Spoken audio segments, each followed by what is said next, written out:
वो जब तक जिंदा है तुम उसे भुला नहीं पाओगे। वो मर गई तो ज्यादा याद आएगी। उसे भुलाने के लिए मुझे मरना पड़ेगा।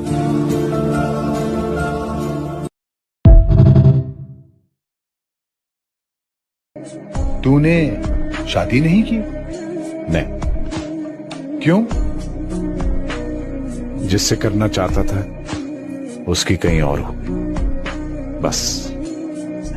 फिर दिल ही नहीं चाहा कि ये दिल किसी और को दो जहां पहले से कोई बसा। मैं किसी के साथ ये धोखा नहीं कर सकता। तू शायर का शायर ही रहेगा, जज्बाती।